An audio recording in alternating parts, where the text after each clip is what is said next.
দেশের ব্যবসায়ীদের শীর্ষ সংগঠন federation of Bangladesh chambers of commerce and industry FBCCI এর 2023 থেকে 25 মেয়াদের পরিচালনা পর্ষদ নির্বাচনে সম্মিলিত ব্যবসায়ী পরিষদের 15 জন এবং ব্যবসায়ী ঐক্য পরিষদের 8 জন সদস্য পরিচালক হিসেবে নির্বাচিত হয়েছেন।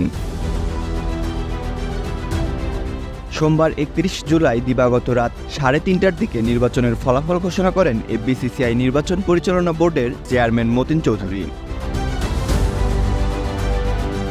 নির্বাচিতদের মধ্যে সম্মিলিত ব্যবসায়ী পরিষদ থেকে হাফেজ হাজী মোহাম্মদ এনায়েতুল্লাহ পেয়েছেন 1294টি ভোট, বিএম শোয়েব 1279টি ভোট, মীর নিজামুদ্দিন আহমেদ 1257টি, সিরাজুল ইসলাম 1246টি, মোহাম্মদ শহীদুল হক মোল্লা 1215টি, নিজামুদ্দিন রাজেশ 1191টি, মোহাম্মদ মুনতাকিম আশরাফ 1175টি, রাকিবুল আলম দীপু 992টি, মোহাম্মদ আফতাব জাভেদ 966টি, মোহাম্মদ ইসহাকুল হোসেন সুইট 891টি, আমির হোসেন নুরানি 852টি, সৈয়দ মোহাম্মদ বখতিয়ার 840টি, তপন কুমার মজুমদার 835টি, সালমা হোসেন 831টি এবং হাজী মোহাম্মদ আবুল হাশেম 815টি ভোট পেয়ে পরিচালক নির্বাচিত হন। এখন আমি মনে করি সবাই আমরা যারা প্রেসিডেন্ট আজকে নির্বাচিত হলাম সকলে ইনশাল্লাহ আমরা ঐক্যবদ্ধভাবে আমরা দেশ এবং জনগণের স্বার্থে কাজ করতে পারবো।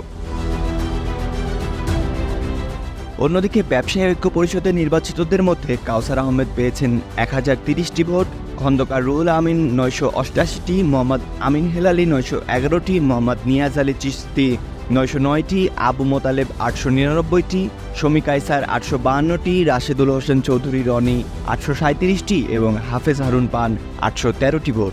4 কোটি ব্যবসায়ীদের যে পার্লামেন্ট বা পবিত্র স্থান আমাদের এফবিসিসিআই, তার মাধ্যমে আমাদের সুন্দর সুন্দর পলিসি আমাদের করতে হবে।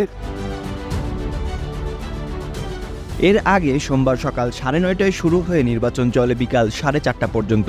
এবারের নির্বাচনে খাতভিত্তিক অ্যাসোসিয়েশনে প্রাথমিকভাবে মোট 1990 জন ভোটার থাকলেও যাচাই বাছাই শেষে 1954 জন ভোটার ভোট প্রদানের জন্য চূড়ান্ত তালিকায় স্থান পান। সেই ভোটারদের মধ্য থেকে নির্বাচনে ভোট প্রদান করেন 1746 জন। এক্ষেত্রে সোমবারের নির্বাচনে ভোটারদের উপস্থিতির হার ছিল 89.35%।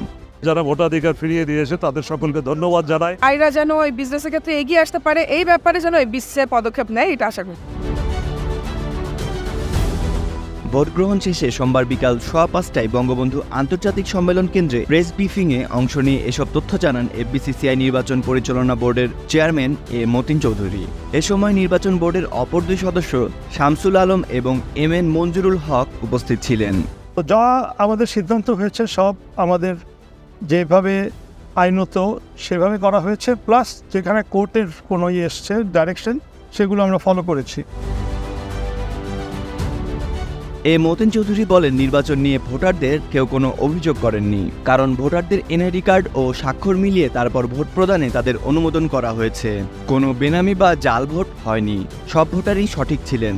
তবে সামান্য কিছু অভিযোগ ছিল, সেগুলো দ্রুতই সমাধান করা হয়েছে। নির্বাচনের পরিবেশ খুবই শান্তিপূর্ণ এবং উৎসবমুখর ছিল বলেও জানান তিনি। আমাদের ভোট কাস্ট হয়েছে 1746, তার মানে 89.35% ভোট কাস্ট হয়েছে। এখন আমরা এই ভোটগুলোকে গুনব এবং আমরা সন্ধ্যার রাত্রে যতক্ষণ লাগে রেজাল্ট ডিক্লেয়ার করব। সেক্টর ভিত্তিক অ্যাসোসিয়েশন থেকে নির্বাচিত 23 জন পরিচালক পদের বিপরীতে 49 জন প্রার্থী প্রতিদ্বন্দ্বিতা করেছেন। তাদের মধ্যে সম্মিলিত ব্যবসায়ী পরিষদের 23 জন, ব্যবসায়ী ঐক্য পরিষদের 23 জন এবং স্বতন্ত্র প্রার্থী হিসেবে ছিলেন 3 জন। প্রতিদিন তাদের নতুন চ্যালেঞ্জ আসবে, নতুন প্রবলেম আসবে, সেটা নিয়ে তারা কাজ করবে নিশ্চয়ই। কঠিন সময় দিয়ে আমরা যাচ্ছি এবং এটা সম্মিলিতভাবে খুব ঠান্ডা মাথায় অ্যাড্রেস না করলে কিন্তু আমাদের কষ্টটা আরও কঠিন হবে। আমরা সব ব্যবসায়ী কমিউনিটি থেকে সবাই এই জিনিসটাই চাই এবং ওনার হাতটা শক্তিশালী করতে চাই। কীভাবে আমরা 41 সালে ডেভেলপ কান্ট্রি হব।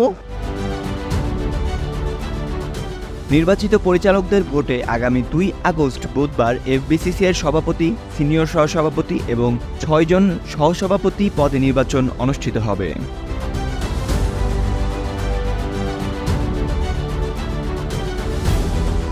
বিসিএন দেখুন। বাগমার সাথে থাকার জন্য আমাদের চ্যানেলটি সাবস্ক্রাইব করুন।